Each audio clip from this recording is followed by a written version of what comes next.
Привітанні! Тут така фестиваль Абуджаних. Вітаю всіх сердечно у час та початок другого дня фестивалю. Я називаю się Tomasz Sulima. Маю гонор почати цей день з розмови з цудовними журналістами Польського радіо Білосток. Аліця Петручук. Добрий день. І Змітрий Костін. Вітаю сердечно. Авторами cudownego reportażu pieśni Abudżanych. My na festiwalu Tutaka, festiwal Abudżanych, zaczynamy u 13 godzin. Ja думаю, że już usie Abudżanyja, kto wczoraj był, kto gulał i тут, i глядел translację, zaczniemy z rozmowy i no, potem jeszcze, koniecznie, posłuchajmy reportażu, jaki zjawił się w minionym roku, про здаренні випадки минулого року, жнивня у Мінську, у Білорусі. Почнемо, може, ось заголовку, так? Чи це просто випадок який, що ось, ну, від чого це ось Абуджаний, кай ласка? Заголовок wziął się od того, что когда мы вырашили, что будем рассказывать про події жнивня минулого году, про пісні, які гучали у час протестів. Ну, яких це були пісні? Ну, це були пісні Абуджаного народу. І так tym шляхом powstał заголовок пісні Абудження. Ну, гэта абуджэнне, напэўна, гэта тое слова, якое найчасцей большасць выкарыстоўвае наконт падзеяў у Беларусі, звязаных з пратэстамі. Гэта абуджэнне, гэта таксама, мне здаецца, такі крыху беларускі шлях. Так? Я тут прыгадваю адразу словы Янкі Купалы: «Ад веку мы спалі і нас абудзілі». Так? Беларусы што нейкі час абуджаюцца, і гэта было тое адчуванне нашае на той момант, што мы бачым нейкае абуджэнне. Але, як аказваецца, ну, шмат хто таксама так успрымаў гэтыя падзеі, успрымае гэтыя падзеі як пэўнае абуджэнне. Можа, менавіта таму і фестываль мае гэтую поўную назву фестываль Абуджаных Тутака. Напэўна, тыя падзеі мелі характар абуджэння. І тут гэта проста ўжо такая канстатацыя была пэўнага факту. Ну, мы ўсе ведаем пра падзеі, так? Гэта ну, падзеі, якіх раней у такім маштабе не было. Канешне, ну, рэпартаж гэта неад'ёмная праца, частка працы журналістаў, таксама і ў радыё. Рэпартаж атрымаў вельмі прэстыжны прыз. Ці вы чакалі гэтага прызу у Польшчы, канешне? Гэта, ну, вядома, штогод, кожны дзень з'яўляюцца новыя рэпартажы, а вось якраз ваш рэпартаж быў так моцна дацэнены. Вы чакалі? Прыз як ногу не чакаецца, на прыз можна надзеяцца. Я думаю, што мы надзеяліся, но не ўдзельнічаем у конкурсе, не надзеяўшыся на гэта, што наш твор, ці гэта, што мы зрабілі, будзе дацэнены, заўважаны, узнагароджаны. У нашым выпадку нашы мары здзейсніліся. Мы атрымалі две галоўныя ўзнагароды, якія за радыёвы рэпартаж можна атрымаць у Польшчы. Тут, можа, я б крыху па-іншаму сказаў, бо калі мы рабілі, мы ўвогуле не думалі ні пра конкурсы, ні пра нейкія там удзел, не ведаю, узнагароды.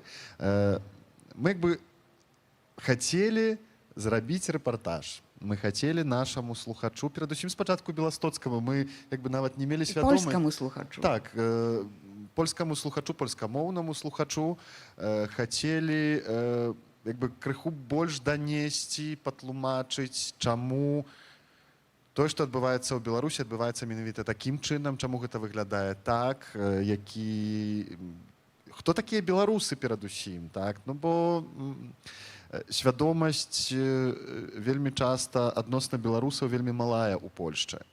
Калі ёсць стэрэатыпы, то гэта стэрэатыпы не ведаю, то вельмі рэдка я ўвогуле сутыкаўся з нейкімі ўяўленнямі і стэрэатыпамі пра беларусаў. Вялікі калхоз. Так, вялікі калхоз, такая ўвогуле белая мапа, ведалі пра Лукашэнку, ну бо цяпер ужо ўвесь свет ведае пра яго. І ўсё. Людзі прыязджаюць тут на закупы ў Беласток, беларусы не карыстаюцца сваёй роднай мовай, гэта такое таксама часам чуў. І проста Стэрэп такі, не народ, не гісторыя, так, не мова. Так, што невядома хто гэта, што гэта такі трошкі штучны твор, а тут раптам людзі, гэтыя штучныя, незразумелыя, паказалі, што яны таксама хочуць быць годнымі, што яны маюць сваё аблічча. І пра гэта мы думалі спачатку. Тое, што, ну, вядома, як бы заўсёды пазней, калі бачыш конкурсныя нейкія такія аб'явы, так, думаеш, што можна стартаваць, але тут трэба таксама мець свядомасць, што спачатку трэба прайсці прэсэлекцыю ўнутры радыё. Сапраўды, радыёрэпартаж у Польшчы — гэта з'ява, которая для мяне асабіста была вялікім адкрыццём, так? Таму што ў Беларусі радыёрэпарт сутнічае, як гатунак проста, так, жанр такі працы. А тут на вельмі высокім узроўні і мы цешыліся... Так, мы цешыліся, калі выйшлі. Увогуле нас, напрыклад, намінавалі, камісія была створаная ў нашым радыё і намінавала нас на нейкі першы конкурс. Для нас гэта было вау. Так, для нас гэта ўжо было вялікай ацэнкай. Па вялікім рахунку я цешыўся і цешуся надалей, што можа не з гэтых узнагародаў, а з таго, што тэма Беларусі, яна, дзякуючы гэтаму рэпартажу, штораз вяртаецца. Людзі крыху больш даведваюцца пра Беларусь. Калі мы ўклалі хоць нейкі каменьчык да гэтага, то гэта вельмі добра. Я лічу, што атрымалася, што фактычна, як вы кажаце, ну, 20-й год гэта быў настолькі спецыфічны. Ну, мы ўсе ведаем, пандэмія, так, у Польшчы не толькі. Вось, ну, якім чынам можна зацікавіць слухачоў, так, у тым выпадку, у рэчаіснасці, дзе радыёрэпартаж, ну, фактычна, ну, здавалася б, гэта нейкая ніша, так, што, ну, вядома, зараз і таксама не ўсе слухаюць. А вось, ну, я хочу, каб вы таксама расказалі пра вось гэтыя водгукі, так, пасля і ўзнагародаў, і калегаў, ну, скажем, з працы, але таксама самыя цікавыя, якія былі вось водгукі у Польшчы сярод журналістаў. Я лічу, што зразумела, гэта былі віншаванні, але вось, ну, што вы у той час, што вам казалі? Гэта цікава.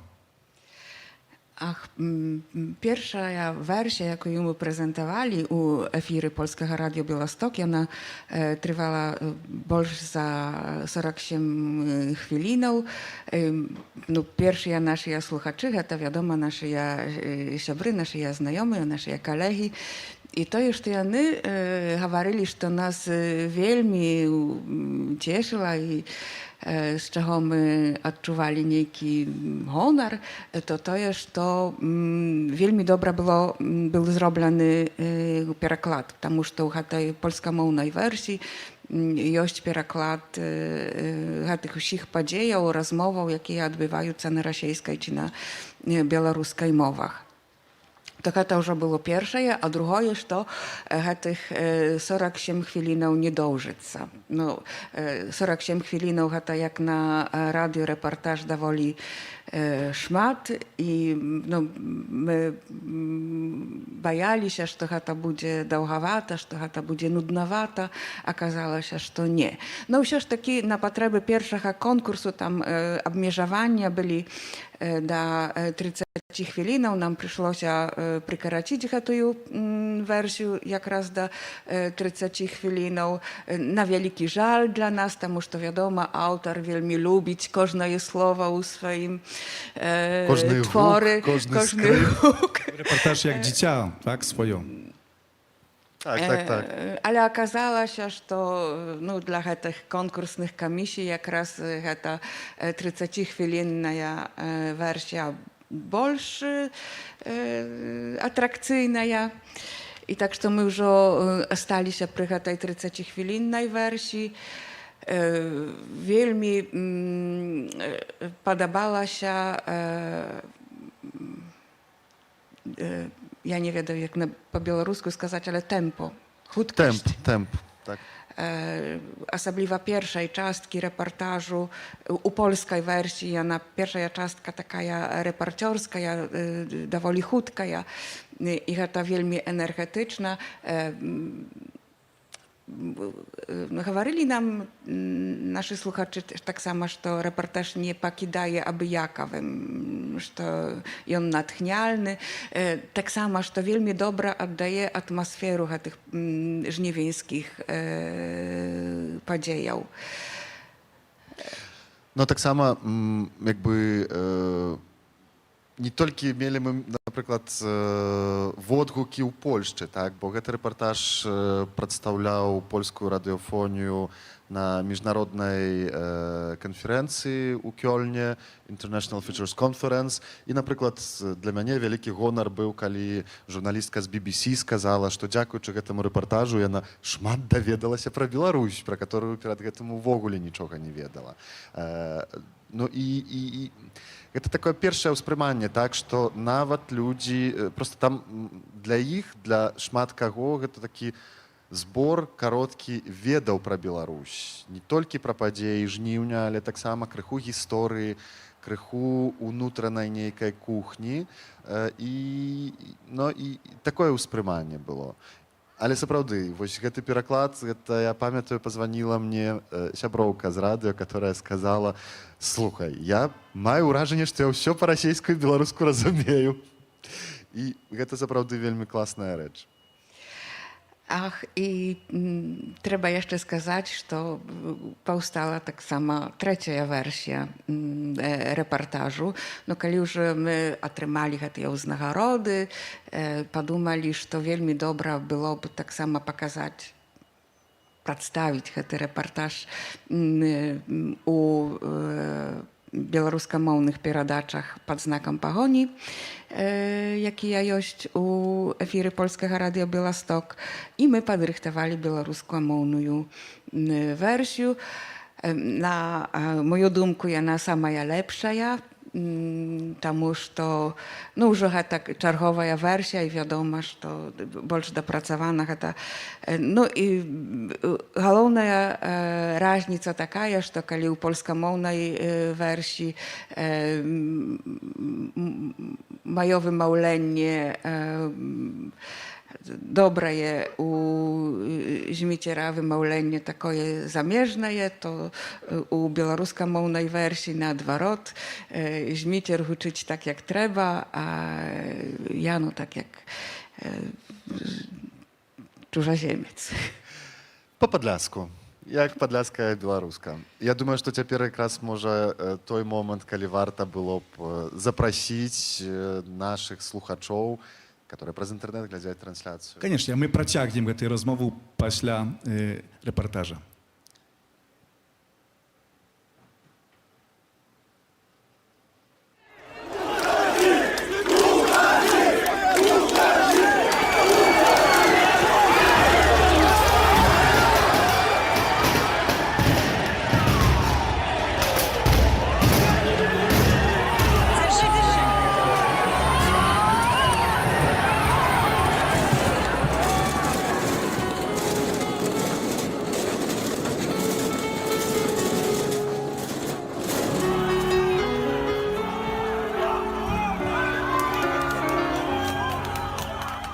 У беларусаў ёсць песні на кожную нагоду, і пры кожнай нагодзе яны спяваюць.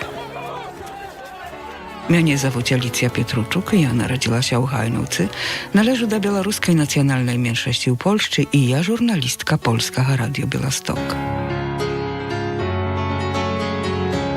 Мяне завуць Зміцер Косцін. Я нарадзіўся ў Бабруйску. Належу да беларускай эміграцыі ў Польшчы і я журналіст польскага радыё Беласток. Мы раскажам, пра што спявалі беларусы ў жніўні 2020 года. Pieśni obudzenia. Reportaż Alicji Pietruczuk i Zmitra Kościna.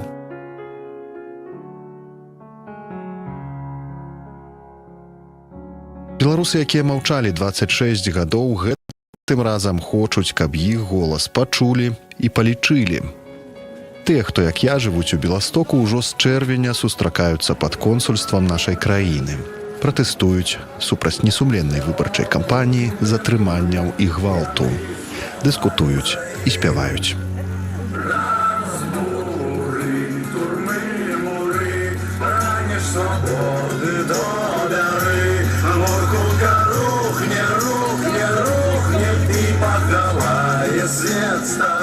Песня вечная. Часам толькі прыціхае, каб у пэўны момант ізноў загучаць на поўныя грудзі. Гісторыкі будуць спрачацца пра момант, калі пачалася беларуская рэвалюцыя 2020-го. Магчыма, гэта пахаванне студзенцкіх паўстанцаў увосень папярэдняга года. Праз літоўскую Вільню плыве тады рака бел чырвона-белых сцягоў. Можа, салідарнасць грамадства, якое падтрымлівае лекараў, якія змагаюцца з COVID-19. Прэзідэнт Александр Лукашенко тады не бачыць ніякіх вірусаў. Нет вирусов никаких. Вот ты же не заметила, что они летают? Магчыма, гэтым момантам з'яўляецца выбарчая кампанія перад запланаванымі на жнівень прэзідэнцкімі выбарамі. Рэжым арыштоўвае або змушае выехаць з краіны ўсіх сур'ёзных супернікаў Лукашэнкі і жорстка разганяе акцыі пратэсту. Кандыдаткай аб'яднаных выбарчых штабоў становіцца Святлана Ціханаўская, якую падтрымліваюць Вераніка Цапкала і Марія Калеснікава са штабу Бабарыкі. Песня каталонскіх антыфранкістаў і польскай салідарнасці пра ланцугі, якія трэснуць, і муры, якія рухнуць, спявае штораз больш беларусаў.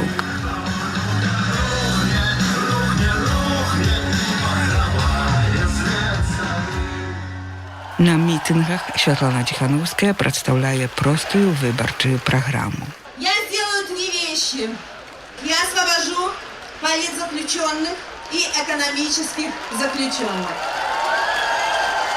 В течение полугода я создам условия и проведу честные, независимые выборы нового президента. И этого президента выберете вы! Традыцыйная апазіцыя, якая без поспеху змагаецца з рэжымам 26 гадоў, заклікае да байкоту. Але 9 жніўня, на дзіва, перад выбарчымі участкамі ўжо з раніцы збіраюцца доўгія чэргі. Гэтак жа выглядае і галасаванне ў дыпламатычных прадстаўніцтвах Беларусі за мяжою, у тым ліку і пад консульствам у Беластоку. Люди обурены, и это просто некий цирк на дроте, смех в роте. Мы стоим около 7 часов до сих пор и не уйдем до тех пор, пока не разрешится ситуация с нами в дальнейшем. Вот что нам делать дальше. Выбарцы чакаюць пад участкамі да моманту падліку галасоў. Каля 100 з 6 тысяч камісій і незалежны экзіт-пол за мяжою абвяшчаюць перамогу Святланы Ціханаўскай. У Беластоку таксама. За Тихановскую 541! Отказ! Отказ 22! Лукашенко 3! Я думаю, такой же результат Беларуси. А остальное все обман, время покажет. Я думаю, что-то поменяется. Нарэшце участкаў некалькі хвілін пасля іх закрыцця сябры камісіі выходзяць у суправаджэнні супрацоўнікаў міліцыі і пераязджаюць у іншыя месцы разам з выбарчымі бюлетэнямі. Нашыя галасы скралі, кажуць людзі, якія збіраюцца на вуліцах і плошчах беларускіх гарадоў.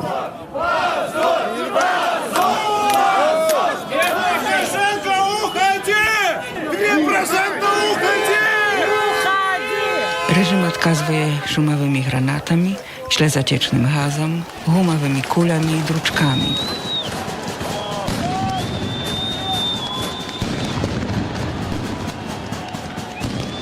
Milicja i spецслужбы масово затрымліваюць удзельнікаў мірных акцый пратэсту.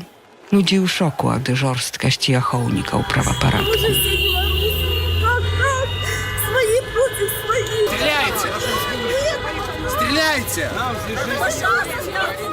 Інтэрнэт не працуе. Пануе інфармацыйны хаос. Сярод затрыманых ёсць таксама 6 журналістаў тэлевізіі «Белсат», пра лёс якіх непакоіцца дырэктарка каналу Агнешка Рамашэўская ў размове з радыё «Беласток». 6 z naszych dziennikarzy zostało zatrzymanych. І перажывае, што могуць быць чарговыя затрыманні журналістаў. У панядзелак раптоўны пратэст працягваецца. Людзі збіраюцца на цэнтральных плошчах гарадоў, а ў сталічным Мінску у раёнах.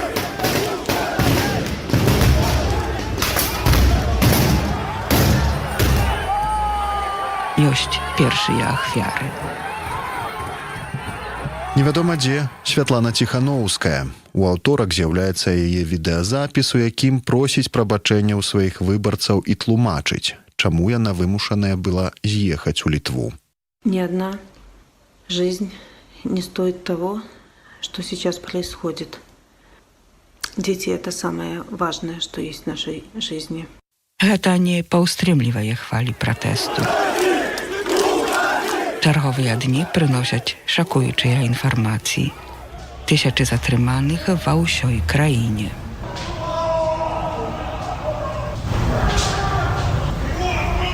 Apowiedy i zdymki pobitych ludzi, jakie wychodzić ze specprymalnika po ulicy Określina u Mięsku, traplają u internet.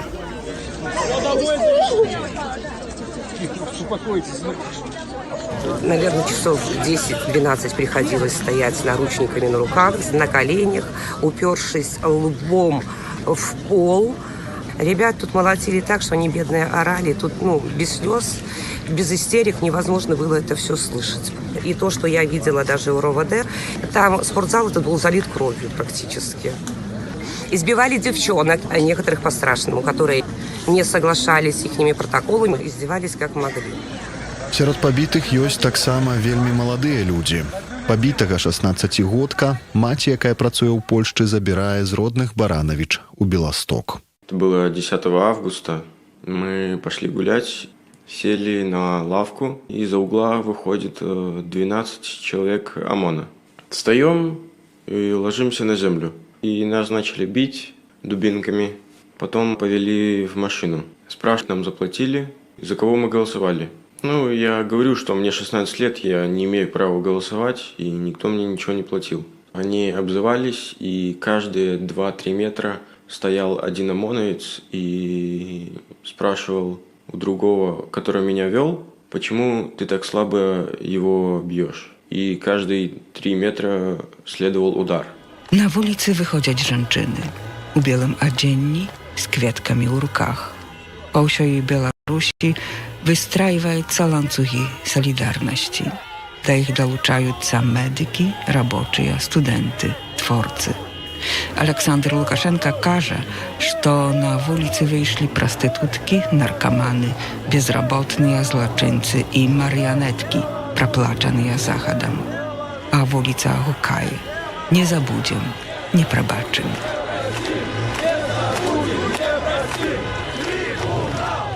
У жніўні колькасць ахвяраў сягае 6 чалавек. Агулам затрыманых больш за 7 000. Некалькі сотень людзей б'юць і катуюць. Жорсткасць сілавых структур у відэазапісе тлумачыць іх былы супрацоўнік. То, что я вижу сейчас, фотографии избитых людей, это все было в обычной армейской жизни. И когда ко мне приезжала мать, даже не мог сидеть на стуле, потому что у меня с пяток до поясницы все было синее. Вот эти все ребята, как правило, шли служить в ОМОН, в службу безопасности президента, поскольку ты уже такой зверюга, который не боится ни физической боли, ничего такого. Потому что тогда президенту Лукашенко надо было выстроить систему защиты себя от окружающей среды. Если бы он этого не сделал, то власть 26 лет он бы не удержал. Да супрацоўнікаў АМАПу сярод іншых звяртаецца гарадзенскі лекар Константин Соколоў. Хочу, чтобы услышали меня силовые структуры. Друзья, посмотрите, откройте правде в глаза. Среди вас суицидальная активность одна из самых высоких в мире. Вам так хорошо платят, а почему же вы вешаетесь, стреляетесь? А проблема заключается в том, что жить в страхе невозможно. Жить во лжи невозможно. Мы построили уникальную страну лжи. Беларусы надалей масава выходзяць на вуліцы і плошчы гарадоў. Мы штодня перамагаем страх, кажа Мария Колесникова. Каждый из нас каждый день делает маленький шаг к большой победе. Учимся быть свободными и независимыми. Это очень сложно, но вместе победим!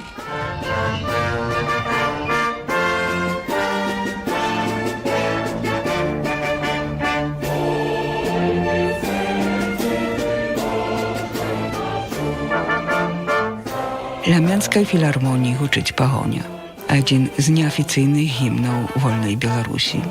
Яе словы – гэта верш Максіма Богдановича з 1916 года.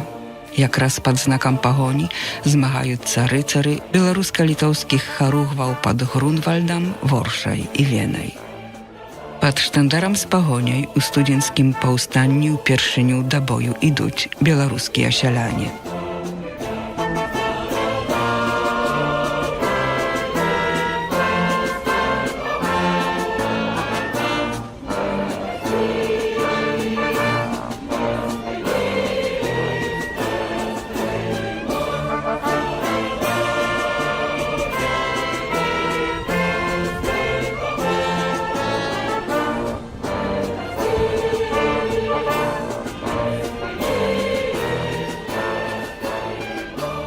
W 1918 niezależna Białoruska Narodna Republika przyjmuje biel, czerwona-biały ściach i herb pagonia jak dzierżawne symbole. Pagonia lunaje nad głowami Białorusów, jakie zmagają się z Czerwonej Armią u 1920 гоdzie. Про пагоню пам'ятають партизани, які у lasach під Борисовом і Мазиром змагаються з большевиками аж до початку 30-х годів. Partyzanckiej i nadzwyczaj tragicznej zjawляється historia Białorusi w czas II światowej wojny. Pakt Mołotowa-Ribbentropa u 1939 гоdzie об'єднує podzielanych ryskim mirem zachodnich i wschodnich Białorusów. Jednak on nakierowany suprać Polszczy, ci, jak говорить тогочасная советская кинохроника, регулює польські справи. Правительством вопросов, связанных с событиями в Польше, в Москву прибыл министр иностранных дел Германии господин фон Риббентроп. Господина фон Риббентропа встречали товарищ Потемкин, заместитель наркома иностранных дел. Панский орел, символ угнетения и бесправия, никогда больше не появится над этими землями, ставшими отныне свободными. Wybuch sowiecko-niemieckiej wojny amal 2 годы później увековечиваją niemieckie kinachranisty. Показываючи, jak za 5 днів wojski Wehrmachtu добираются до Mińsku. Okupacja zmuszaje Białorusów zrobić wybór między czarnej swastykaj i czerwonej zorkaj. Rusifikacja i stalińskie czystki końca 30-tych zniszczają białoruską kulturę. Niemiecki okupant daje dozwól na organizację białoruskich szkół i kulturne życie. Nacjonalna skierowana czastka Białorusów daje uwieści siebie uzman. Pagonia białoruskiej samoochowy rozmieszczaje cala symbolów nacystskiej Niemiecczyny. Szmat gadowych tym korystaється u swojej propagandzie Łukaszenka. А флаг вы же видите. Адольф Гитлер, а кругом портрет его и кругом висят червоно-белые стяги. Нам ли, белорусам, возвращаться к тому, что было в годы фашизма? Сколько наших людей угробили под этими стягами? На тэрыторыі Беларусі дзейнічаюць савецкая, польская, украінская і габрэйская партызанкі. Усе змагаюцца супраць усіх у братазабойчай вайне. Выходили в шаг партизаны, пачатку 1944 года Беларусь становіцца тэатрам агромнай аперацыі «Багратіён», найбольшай перамогі Чырвонай арміі над гітлераўскімі арміямі. У гэтай аперацыі прымае ўдзел амаль 1 мільён партызанаў, пераважна савецкія. Але частку тэрыторыі вызваляюць партызаны польскай арміі краёвай падчас аперацый «Бура» і «Вострая брама». Сталінскія рэпрэсіі, вайна і халакост, партызанка, рэпатрыяцыі і эміграцыя каштуюць Беларусі кожнага трэцяга жыхара. Менск знішчаны на 90%. Сталін не давярае беларусам. Каб запоўніць дэмаграфічную прорву і забяспечыць ідэалагічнае адзінства народу, ён дасылае з Расіі камісараў і чыноўнікаў. Расійская становіцца мовай улады, школы, прапаганды і сацыяльнага росту. У СССР Беларусь называюць партызанскай рэспублікай, але гавораць і спяваюць толькі пра савецкіх партызанаў.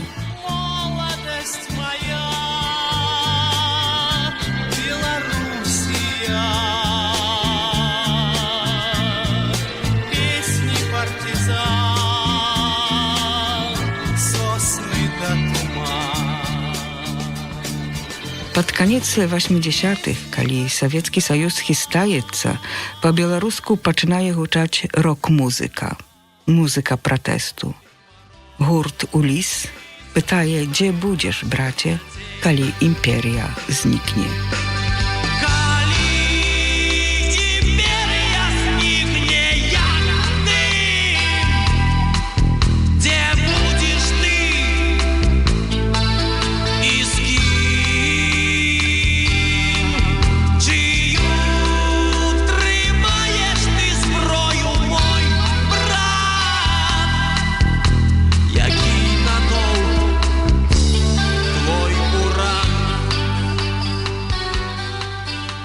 Пагоня ў якасці гербу вяртаецца на момант пасля атрымання незалежнасці ў 1991 годзе. На Канстытуцыі з пагоняй прысягаў першы прэзідэнт Беларусі Александр Лукашенка. Ужо праз год ён замяняе традыцыйныя сімвалы свабоднай Беларусі на асучасненыя савецкія. Беларусы ізноў становяцца партызанамі, спявае рок-гурт НРМ, Незалежная рэспубліка Мроя.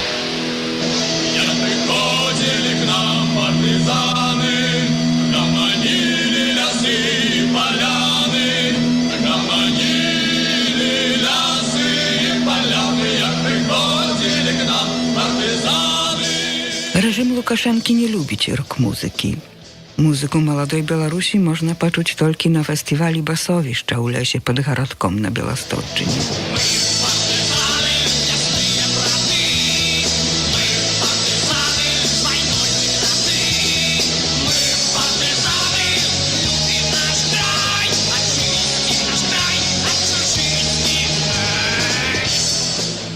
Змагары жнівеньскай рэвалюцыі 2020 года ў Беларусі гэта партызаны і айцішнікі. Іх зброя – кемлівасць, крэатыўнасць, пачуццё гумару і сучасныя інфармацыйныя і інфарматычныя тэхналогіі. Інтэрнэт становіцца месцам унутранай эміграцыі новай Беларусі, якая не прымае калхозна-прымітыўную эстэтыку рэжыму Лукашэнкі. Лявон Вольскі спявае, што для яго прыхільнікаў плоскі свет надалей абапіраецца на 3 чарапахах.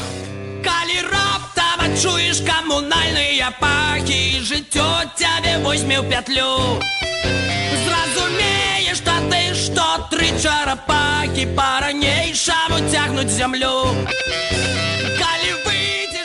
У жніўні 2020-го 3 чарапахі спяваюць на плошчах і вуліцах Беларусі ды амаль усіх еўрапейскіх сталіц.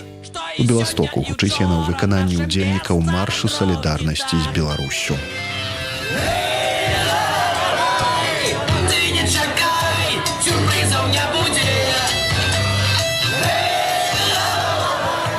Новая Беларусь пачынае партызанскую вайну, якую Святлана Ціханаўская у Еўрапарламенце называе дэмакратычнай рэвалюцыяй. Яна не скіраваная ні супраць Расіі, ні супраць Еўразвязу. Яна ні прарасійская, ні праеўрапейская. Rewolucja проходить мирно. Не гараць аўтамабілі, ніхто не б'е вітрынаў. Зброя пратэсту – гэта лозунгі, плакаты і інфармацыя, кажа Тамаш Суліма, антраполаг культуры, старшыня Саюзу беларускіх журналістаў у Польшчы. Простыя людзі са сваімі смартфонамі былі як корэспандэнты на гэтай вайне. І тут я бачу новае. Іміджавае змаганне рэжым прайграе. Не дапамагаюць яму ані шпацыры з аўтаматам па пустой плошчы перад прэзідэнцкім палацам у таварыстве 15-гадовага сына Колі ў строй камандоса, ані высылка баявых верталётаў з мэтай знішчыць балёнікі, што лятаюць над тэрыторыяй Літвы. Замест страху гэта выклікае чарговую хвалю здзекаў ды жартаў. Там никого не осталось, да? Мітынгі ў падтрымку Лукашэнкі праходзяць пры ўдзеле перадусім звезеных з усёй краіны супрацоўнікаў бюджэтных арганізацый, якія ў размовах з журналістамі нахвальваюць стабільнасць. Беларусь! Нас много, понимаете? Я работала, я зарабатывала, и я не голодала, и не нищенствовала, понимаете? Надо просто работать. Машына прапаганды скіраваная на будаванне пачуцця страху перад унутранымі знешнім ворагамі. За окно посмотрите! натовские войска ляскают гусеницами у наших ворот. Мы построили с вами красавицу страну. Кому вы ее решили отдать? Если кто-то хочет отдать страну, даже когда я буду мертвым, я это не позволю вам. Лукашенко не боится программистов ці жанчын з кветкамі. Ён боится бунту рабочых, якія ў першыя дні пратэсту крычаць яму ў твар тое, пра што думаюць.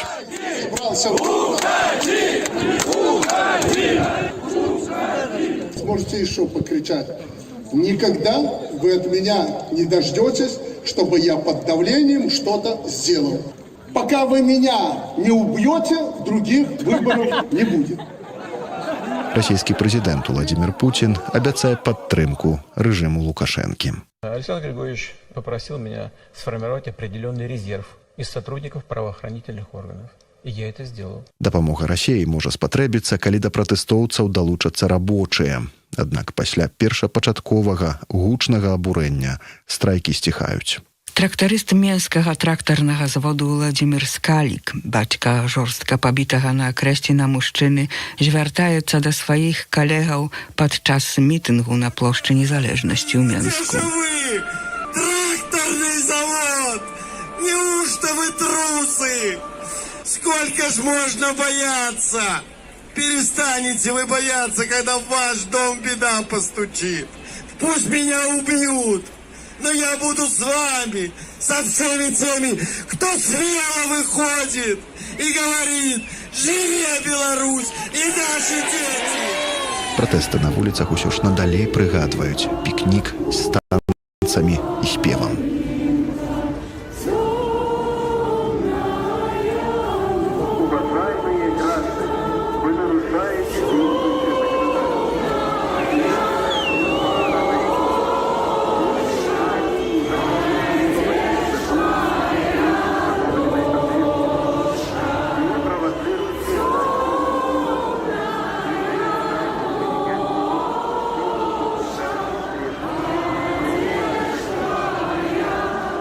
Купалінка звязана з паганскім святам у гонар бога Купалы, якое надалей адзначаецца ў перыяд летняга сонцастаяння і з'яўляецца святам кахання і ураджаю.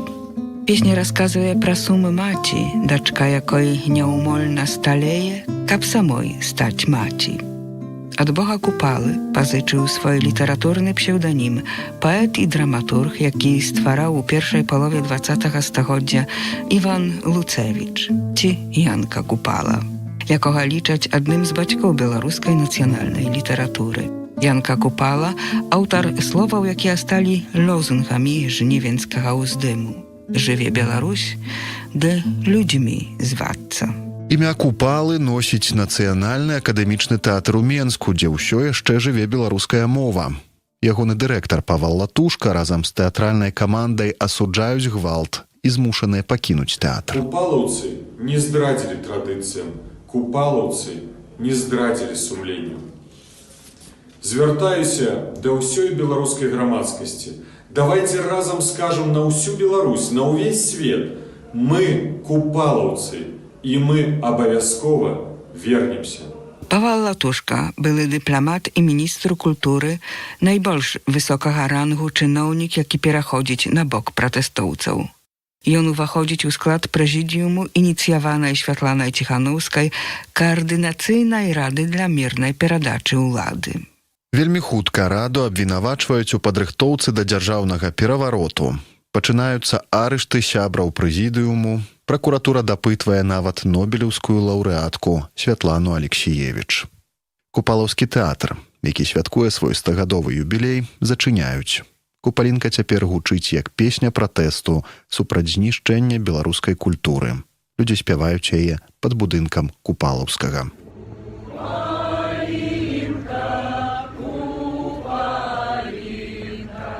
Купалінка – гэта песня, якая расказвае пра жаночую моц, што дае жыццё.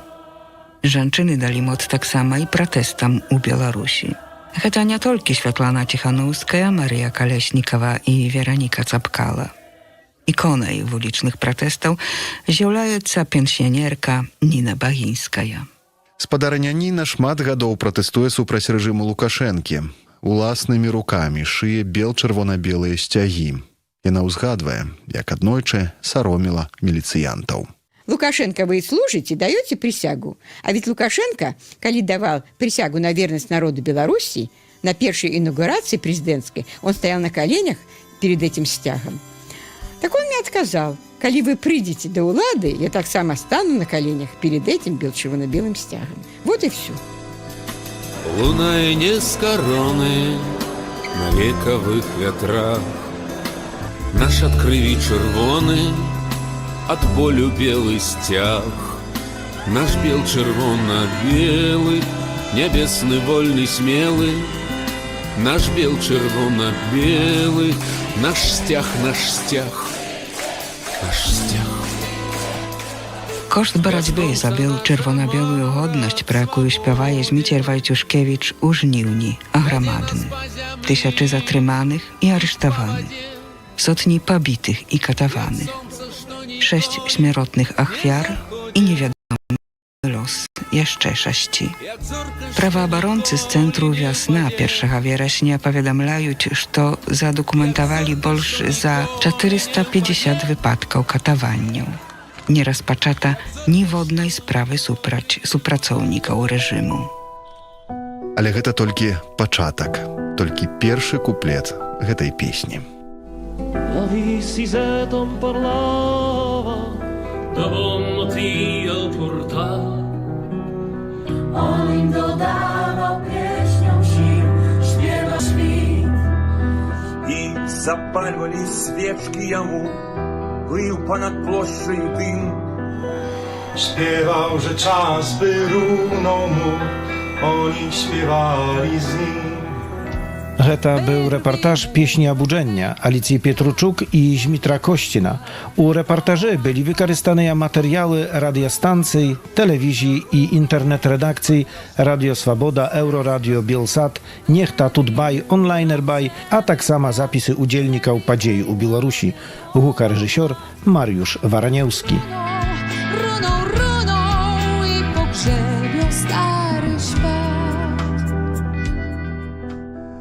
Wkrótce na pamięć znali pieśń i sama melodia bez słów niosła za sobą starą treść, dreszcze na wskroś serc i dusz. Śpiewali więc, klaskali w rytm, jak wystrzał poklask ich brzmiał. I szli na morywa w sim świecie starym, a on все игрał i śpiewał. Razbury, turmy, mury, zerwij kajdany, połam bat. A mury runą, runą, runą i pogrzebią stary świat. Rwij murą, zerwij krat. Zerwij kajdany, połam bat, a mury runą, runą, runą i pogrzebią stary świat.